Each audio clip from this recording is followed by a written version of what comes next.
Fala galera, tudo bem com vocês? Eu me chamo Felipe Lima, sou professor de Biologia do canal Felipe Bio. E eu sou Silvio Prédio, professor de Química do canal Química Nota 10. E hoje a gente se reuniu para falar sobre a ciência que está por trás da nova gasolina, que já está sendo comercializada aqui no Brasil. Pois é, 3 de agosto de 2020 foi um marco pra gente. De lá para cá, a gasolina, segundo a Agência Nacional de Petróleo e Gás Natural, a ANP, ela passa a vir com uma nova versão, né? Uma versão que estabelece novos padrões para a gasolina produzida e consumida aqui no país. E calma, não precisa se preocupar, não é necessário que se faça nenhuma adaptação mecânica no motor do carro para se fazer uso da nova gasolina. Diferente do que aconteceu com o GNV, o gás natural veicular, onde uma série de equipamentos são necessários para que se promova a combustão. Um outro detalhe também interessante é que mesmo os modelos mais antigos não apresentam essa demanda. Notícia boa! Essa gasolina vem num padrão mais elevado, um padrão que aproxima a nossa gasolina, a gasolina comercializada em vários países da União Europeia, o que é extremamente favorável, aproxima o padrão americano, que é muito bom, e que, de certa forma, alguns países aqui da América do Sul, como Chile e Argentina, já haviam alcançado anteriormente. Mas ainda assim é uma gasolina, sendo gasolina é um derivado do petróleo. O petróleo ele representa um combustível fóssil. Todo combustível fóssil é formado a partir da matéria orgânica que sedimentou e que não se decompôs. É, portanto, uma cadeia de hidrocarbonetos que a gente extrai do sedimento, promove uma combustão e aí nesse evento a gente tem a conversão da energia química do combustível em energia cinética, em deslocamento. Falando em química, a gente pode falar da composição química da gasolina, né, que é um mixzinho de várias substâncias. Basicamente, como o Felipe falou, hidrocarbonetos, né, como o próprio nome sugere, feitos de carbono e hidrogênio de diferentes tamanhos. Desde cadeias menores, em torno de 4, 5, 6 carbonos, até cadeias maiores, em torno de 10. Sendo que o cracaço do time se chama isooctano. Esse octe dá a ideia que a cadeia tem 8 carbonos. Então, ter uma gasolina com alto percentual de isoctano é ter uma gasolina com alta octanagem, é ter uma gasolina com alto padrão, que é o que está acontecendo nessa nova versão. Mas espera aí, e para o motor do carro, o que isso vai conferir? Na verdade, ter uma gasolina com baixa octanagem é dar margem para que a detonação aconteça fora de hora, que ela aconteça antes do tempo esperado. Isso aí pode não dar um rendimento bom para o combustível e também, com o passar do tempo, causar prejuízos mecânicos em algo que foi muito apelidado numa linguagem popular de batida de pino. Então, notícia boa, essa nova versão vem com uma octanagem mais alta que garante uma detonação no seu momento ideal, potencializando assim o combustível e também protegendo o motor do veículo. Outra mudança muito bacana dessa nova versão está na densidade. Até 3 de agosto, a gente não tinha a obrigatoriedade de atingir um padrão mínimo de densidade. Era necessário apenas informar qual era a densidade do combustível. Resultado disso, a nossa gasolina nacional, ela apresentava em média uma densidade menor do que mercados aí fora bem interessantes. A partir de agora, temos que atingir no mínimo 715 quilos por metro cúbico, né? Então a nossa densidade vai aumentar do combustível. E relembra comigo, densidade é massa sobre volume. Se eu tenho agora no mesmo volume uma gasolina que tem maior densidade, eu tenho maior massa de combustível. Eu tenho maior conteúdo energético que vai ser convertido em energia cinética no momento de sua combustão. Que é muito favorável. E vou resumir essa história, hein? Vou resumir essa história toda. A questão é, atualmente a gente tem uma gasolina que oferece uma proteção mecânica maior ao motor e garante um maior rendimento. Porque o automóvel ele consegue se deslocar por um maior trajeto, uma maior quilometragem, utilizando um menor volume de combustível. Mas calma, nem tudo são flores, né? Porque parece que veio a salvação. E não é por aí. Bem, sendo um combustível de natureza fóssil, ele demorou anos, milhares de anos para poder se formar. A questão toda, então, é que a gente aprisionou o carbono no sedimento por um longo período de tempo. E agora, num estalar de dedos, num evento de combustão, o carbono volta para a atmosfera. Isso gera um grande desequilíbrio no ciclo do carbono, onde a taxa de emissão maior do que a taxa de sequestro faz com que o gás se acumule na atmosfera. A gente sabe que o CO2 representa hoje um dos principais impactos para o aquecimento global, é a principal causa do fenômeno. Aquecimento global que é um aumento da temperatura média do planeta que vem trazendo uma série de alterações geoclimáticas que muito nos preocupam. Um outro detalhe que eu também preciso lembrar é que, sendo um combustível fóssil, ele representa uma fonte de energia não renovável. Ou seja, é finita, gente. Quando acabar, qual vai ser a matriz energética que a gente vai utilizar nas nossas vias de deslocamento? Pois é, esses problemas muito marcantes e citados pelo Felipe agora, eles aconteciam na versão antiga e continuam acontecendo na versão nova, não foram solucionados, ok? O que a ANP fala pra gente é que essa redução nessa versão nova, né, a redução do nosso consumo, ela está estimada entre 4% a 6%, que vai ser muito favorável para a gente. Mas eu, quando comecei a ler sobre essas notícias, sobre essa nova versão, eu, como consumidor, fiquei desconfiado e falei assim, tudo bem, mas em termos de valores, será que isso vai ser repassado para a bomba? Será que vai ser repassado com valor compatível que a gente vai estar lucrando? Ou, de repente, vai ter um valor acima do normal?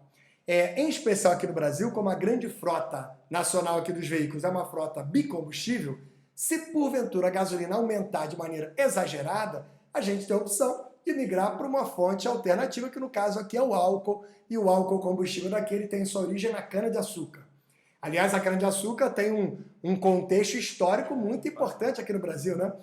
Desde o período colonial, a gente tinha uma produção muito grande de cana-de-açúcar lá atrás, com o intuito principalmente da produção de açúcar. No século passado, para ser mais preciso, em 14 de novembro de 1975, a gente teve uma assinatura aqui de um programa chamado Programa de Incentivo ao Álcool, né? Apelidado de Proálcool. E aí, então, a cana-de-açúcar ela volta a ter grande incentivo de produção nacional, dessa vez com dois intuitos. Continuar produzindo uma parte açúcar, que a indústria açucareira é muito importante, e uma outra parte dessa cana-de-açúcar vai ser destinada agora para a produção de etanol, o etanol combustível, o álcool combustível. E esse etanol ao qual a gente está fazendo referência, ele é chamado de etanol de primeira geração. O etanol ele é produzido por uma via bioquímica chamada de fermentação alcoólica, onde alguns fungos representam os seres que promovem essas reações.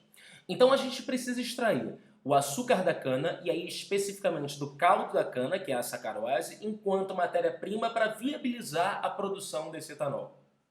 Esse álcool é chamado de álcool de primeira geração, ele representa uma boa parcela da produção anual aqui no Brasil, né? É uma parcela bem expressiva, para você ter noção, na última safra, chegamos a bater a marca de 30 bilhões de litros de etanol produzido. A grande maioria desse álcool de primeira geração, ok?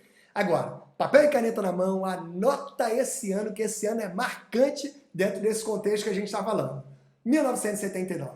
1979 foi o primeiro ano onde a gente teve um veículo nacional circulando aqui com a tecnologia inteiramente movida a etanol.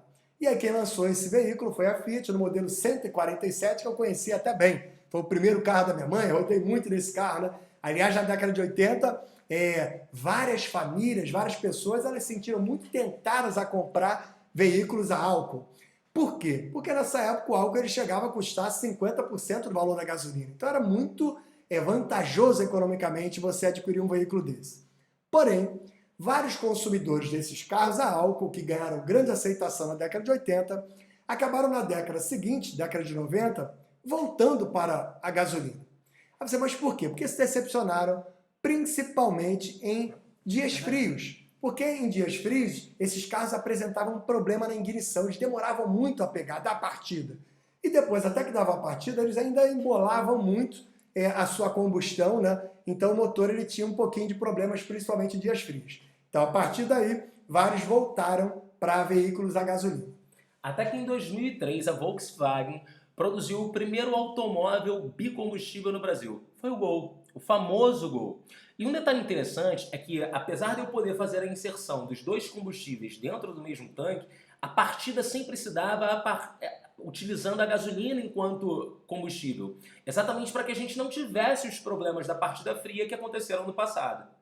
Pois é, agora a gente tem esse motor flexível, né? É um motor flex fuel, e aí permite a gente, dentro de um contexto internacional de valores, tá mais, vamos dizer assim, seguro diante da opção mais vantajosa para a gente. Não é tão incomum no mundo todo a gente ter vários conflitos em regiões que envolvam petróleo. Isso faz o barril saltar muito, faz a gasolina subir de valor. E aí, dentro dessa situação, às vezes é mais fácil migrar para o combustível a álcool.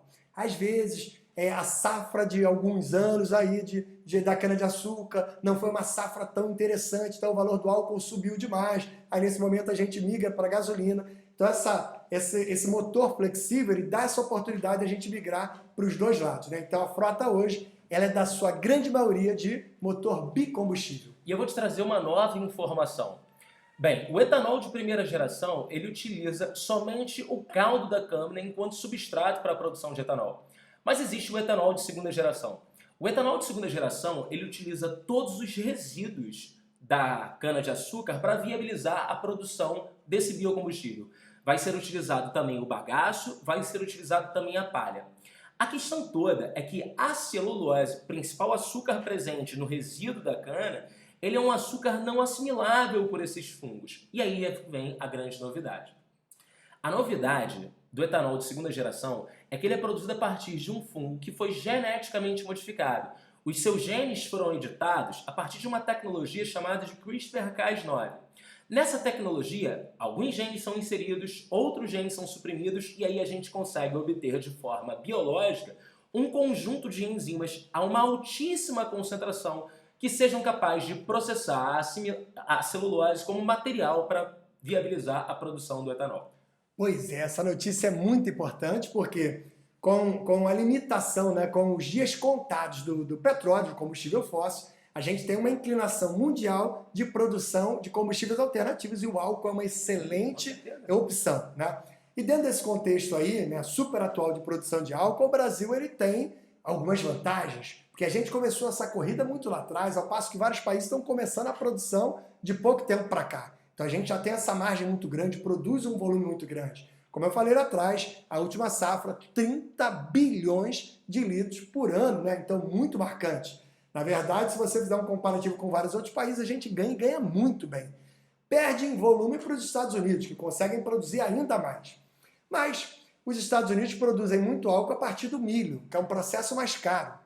Então a nossa produção, que é derivada da cana-de-açúcar, torna o nosso álcool mais barato, o álcool mais competitivo. Então é uma excelente notícia, né? Tanto o álcool de primeira geração, que a gente produz a partir da cana, quanto um álcool de segunda geração, como o Felipe falou, extraído da palha, do bagaço, né? E aí dentro desse contexto tem um laboratório que é referência que a gente fez visita ano passado na região de Campinas. Isso, é um laboratório nacional de biorrenováveis, é onde essa tecnologia foi desenvolvida e patenteada.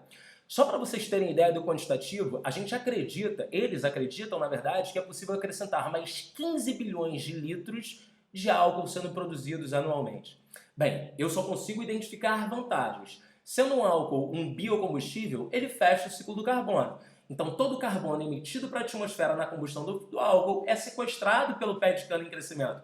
Fecha o ciclo do carbono. Define-se então um processo de poluição atmosférica para fins de aquecimento global, que é a taxa de emissão zero. A outra questão é que a gente agora exporta tecnologia, é tecnologia nacional. E por fim, é importante frisar que é uma fonte de energia renovável. É um processo que a gente pode disponibilizar infinitamente sem correr riscos, como a gente apresenta com o petróleo. E tem outra notícia sensacional. Nessa visita que a gente fez ao Laboratório Nacional de Biocombustíveis, a gente visitou uma planta piloto que transforma, de fato, né, a palha, o bagaço no álcool, o álcool de segunda geração. Porém, até bem pouquinho tempo atrás, a produção ela esbarrava em uma dificuldade. Esse processo precisa da inserção de enzimas. E essas enzimas a gente tinha a necessidade de importá-las. E importava no valor muito alto. Para você ter noção, o álcool de segunda geração, por conta dessas enzimas, as enzimas representavam 50% do processo. Era um álcool no valor mais acentuado. Agora, pesquisas recentes já conseguem fazer um mixzinho, um coquetel de enzimas, um coquetel nacional que está promovendo esse álcool de segunda geração no valor muito abaixo, um valor muito mais competitivo. Então a tendência é a gente produzir cada vez mais uma escala exponencial de álcool de segunda geração e ganhar ainda mais destaque no cenário internacional. É isso, né? A gente hoje em dia, então, tem uma gama de biocombustíveis e da gasolina de nova geração para poder discutir com vocês dentro desse novo espaço. Pois é, então quer ficar ligado exatamente numa química, numa biologia, tanto para quem vai fazer vestibular, quanto para explicar fenômenos do dia a dia que são super importantes, vai lá no nosso canal, dá uma curtida, compartilha. Felipe Bio e Química Nota 10. Tamo junto, até a próxima. Até a próxima, gente. Valeu, Tchau. Valeu. Tchau.